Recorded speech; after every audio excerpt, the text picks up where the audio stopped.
नमस्कार दोस्तों, आप देख रहे हैं द लॉ एडवाइस, जहां कानून की हर बात आपको मिलती है सिंपल और समझाने लायक लैंग्वेज में। आज के लीगल बुलेटिन हम लेकर आए हैं कुछ ऐसे केसेस जो ना सिर्फ हेडलाइंस बना रहे हैं बल्कि इंडियन जुडिशरी के मेजर कॉन्स्टिट्यूशन और पॉलिसी लेवल क्वेश्चंस को भी हाईलाइट कर रहे हैं। तो चलिए शुरू करते हैं आज के सबसे पहले केस से। पहली खबर है, बॉम्बे हाई कोर्ट ने कुणाल कामरा की अर्जेंट हियरिंग को अलाउ किया है, जो कि उसकी एफआईआर प्ली को क्वैश करने से रिलेटेड है। कॉमेडियन कुणाल कामरा ने बॉम्बे हाई कोर्ट का दरवाजा खटखटाया एफआईआर क्वैश करने के लिए, जो उनके ट्वीट के लिए फाइल की गई थी।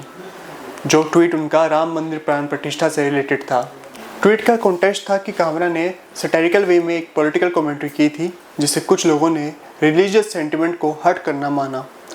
लीगल आर्गूमेंट्स की बात करें तो कामरा के लॉयर ने आर्ग्यू किया कि ये सटायर था, नफरत फैलाने का इरादा नहीं था।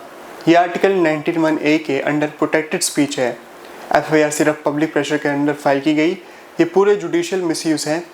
हाई कोर्ट ने मैटर को अर्जेंट कैटेगरी में सुनने की परमिशन दी, which shows judiciary is open to listening when it comes to freedom of expression.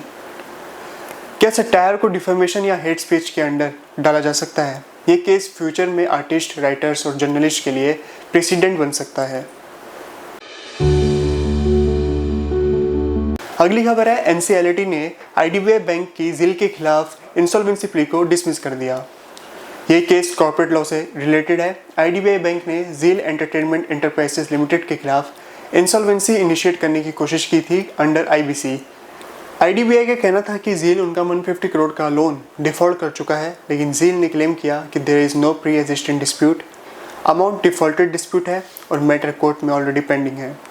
NCLT ने अपील को डिसमिस कर दिया, कहकर कि इंसॉल्वेंसी कोर्ट का मिसयूज रिकवरी टूल के रूप में नहीं होना चाहिए। लीगल इनसाइट की बात करें तो आईबीसी का मकसद है कॉर्पोरेट रेजोल्यूशन, नॉट रिकवरी। अगर प्री डिस्प्यूट एग्जिस्ट करता है तो insolvency route abuse of process बन सकता है। This also highlights the need for clear due diligence before banks approach NCLT. अगली खबर है, दिल्ली हाईकोर्ट में एक इंटरेस्टिंग डेवलपमेंट देखने को मिला है, जहां एक जज ने Wikipedia versus ANI defamation appeal से खुद को रेस्क्यू कर लिया। एएनआई ने विकिपीडिया पर उनके अगेंस्ट एलिजेटली मिसलीडिंग और डिफेमेटरी कंटेंट होने के दावे किया था।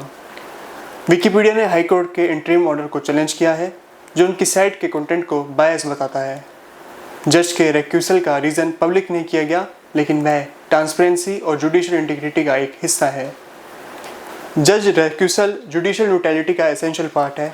इस केस का नतीजा ये तय करेगा कि ऑनलाइन प्लेटफॉर्म्स की अकाउंटेबिलिटी किस लेवल तक हो सकती है।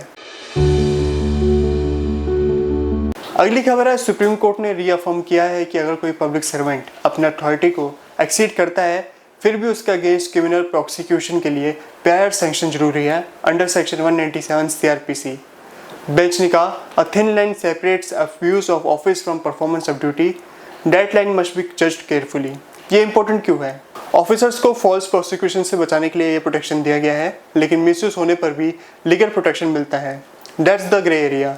ये रूलिंग एक डबल एज स्वॉर्ड है, abuse of power versus administrative freedom. अगली खबर है, दुर्लभ बीमारी की दवा की ऊंची कीमत पर सुप्रीम कोर्ट की सख्ती। एक दुर्लभ बीमारी के लिए बनाई गई दवा की आसमान छूती कीमतों पर सुप्रीम कोर्ट ने फार्मा कंपनी से जवाब मांगा है। ये मामला कोर्ट ने खुद सो मोटो उठाया है। कंपनी ने एक जीवन रक्षक दवा की कीमत 2 करोड़ से ज़्यादा बताई है। सुप्रीम कोर्ट ने पूछा, अगर दवाएं इतनी महंगी होगी तो आम आदमी इलाज कैसे कर पाएगा? इसके मुख्य मुद्दों की बात करें तो स्वास्थ्य का अधिकार, जीवन के अधिकार अनुच्छेद 21 का हिस्सा है। क्या सरकार को दवाओं की कीमतों में हस्तक्षेप करना चाहिए? क्या दुर्लभ बीमारियों को सार्वजनिक स्वास्थ्य आपातकाल माना जाए? ये केस भारत की ड्रग प्राइसिंग पॉलिसी को एक नए सिरे से सोचने के लिए एक बड़ा मौका बन सकती है।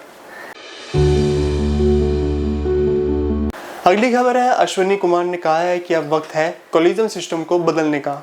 पूर्व कानून मंत्री अश्विनी कुमार ने कहा है कि अब वक्त आ गया है कि कोलिजन सिस्टम की जगह एक ज़्यादा पारदर्शी और समावेशी नियुक्ति प्रणाली लाई जाए। उनका मानना है कि जनता का भरोसा तभी बनेगा जब नियुक्तियां मेरिट, पारदर्शिता और जवाबदेही पर आधारित होंगी। कोलिजन सिस्टम में जज ही जजों को नियुक्त करते हैं। 2015 में सुप्रीम कोर्ट ने एनजीएसी नेशनल जुडिशियल अपॉइंटमेंट्स कमीशन को असंवैधानिक करार दे दिया था। अब सवाल ये है कि क्या नियुक्ति प्रणाली में सुधार जरूरी है? क्या संसद और न्यायपालिका एक संतुलन पर पहुंच सकते हैं?